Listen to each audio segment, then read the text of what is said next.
यदि हामी चर्चमा गयौँ या त नगयौँ भने पनि के फरक पर्दछ र? घरमै रहेर पनि त हामी प्रभुको उपासना सेवा आराधना गर्न सक्छौँ। तर फेरि के यस्तो जरुरी छ चर्च जानै पर्छ भनेर? तपाईँ सोच्नुहोस्, जसरी एउटा गाडी खराब भयो भने ग्यारेजमा लगेर मेकानिकले नै ठिक गर्नु सक्छ भने त्यस्तै प्रकारले हामी पनि चर्चमा गएर मात्र हाम्रो आफ्नो खराब आदतहरू ठिक हुन सक्छ। चर्च जानु त्यति इम्पोर्टेन्ट कुरा होइन भन्ने आफ्नो सोच अनि भावना अनुसार यस्तो कुनै निर्णय लिनु एकदमै गलत कुरा हो। आज कतिपय मानिसहरू यही कुरा सिकाउँछ कि तपाईँ चर्च जानुहोस् या नजानुहोस्, यसले कुनै असर गर्दैन। तर हामी कलेसीहरूका एकट्ठा हुनुको महत्त्व अनि प्रभावलाई कसरी इन्कार गर्न सक्छौँ? हो, यो कुरा ठिकै हो, यदि चर्च जाँदैमा तपाईँ क्रिस्चियन या त प्रभुको दास भइहाल्दैन। तर इसाई हुनुको मतलब तपाईँ प्रभु येशूको एउटा पार्ट हो या त एउटा हिस्सा हो। प्रभु येशूले आफ्नो कुर्बानी दिनुभयो ताकि संसार जातिको मिलन फेरि एकपल्ट परमेश्वरसित हुन सकियोस् र अब हामी प्रभु येशूलाई विश्वास गर्ने कामद्वारा नै हामी यहाँ धर्मी ठहरिन सकियोस्। तीतस अध्याय 2 वचन 14 मा लेखिएको छ कि जसले हामीलाई हाम्रा सब अधर्मबाट उद्धार गर्नलाई र उहाँको निम्ति सुकर्ममा जोसिलो भएका उहाँकै आफ्ना एक खास पवित्र जाति तुल्याउनलाई हाम्रो निम्ति आफैलाई अर्पण गर्नुभयो। जब हामी हाम्रो अपराधमा छौँ तब हामी परमेश्वरदेखि टाढामा छौँ या त उहाँको विरुद्धमा छौँ भने हामी कुनै प्रकारको शान्तिमा छैनौँ। तर प्रभु येशूमा हामी सबै एक हौ अनि एउटै शरीर हौ।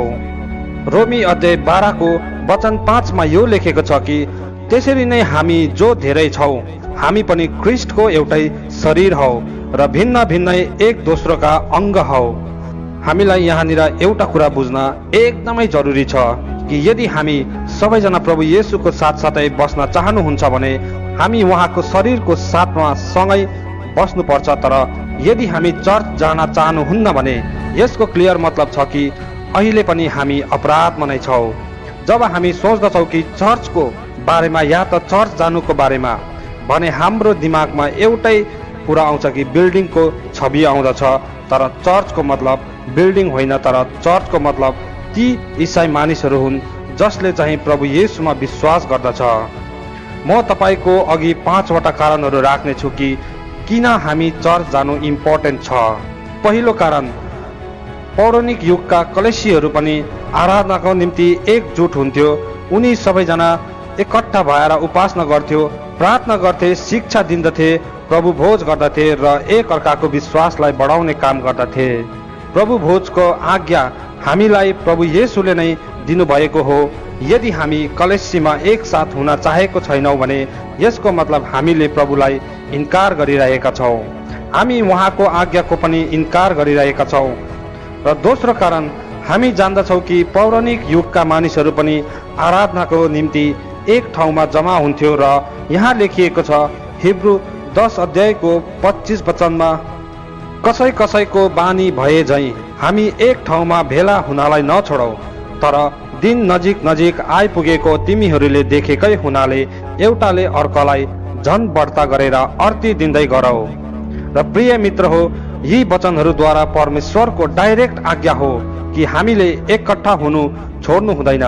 त्यसै कारण हामी चर्चमा किन जानुपर्छ भनेर वचनले नै आज्ञा दिन्दछ। र तेस्रो कारण छ, परमेश्वरले आफ्नो अगमभक्तहरूलाई कलेसीहरूका लागि चुनिएका छन् किनकि उहाँको गोठालोहरूलाई आज्ञा दिनुभएको छ र आफ्नो भेडाहरूलाई अनि प्रभुको अनुयायीहरूलाई शिक्षा दिन अनि विश्वासमा मजबुत हुनको लागि उनीहरूलाई सहायता गरून्। एफिसी अध्याय 4 वचन 11 मा लेखिएको छ कि औ उहाँले नै कुनैलाई प्रेरित, कुनैलाई अगमवक्ता, कुनैलाई प्रचारक र कुनैलाई मण्डलीको गोठालो र शिक्षक हुनालाई सेवाको काममा र ख्रीष्टको शरीरको स्थापनामा पवित्र जनहरूको सिद्धता हुनको निम्ति नियुक्त गर्नुभयो। र चौथो कारण छ कि ताकि तपाईँले एक अर्काको सहायता गर्न सकियोस्।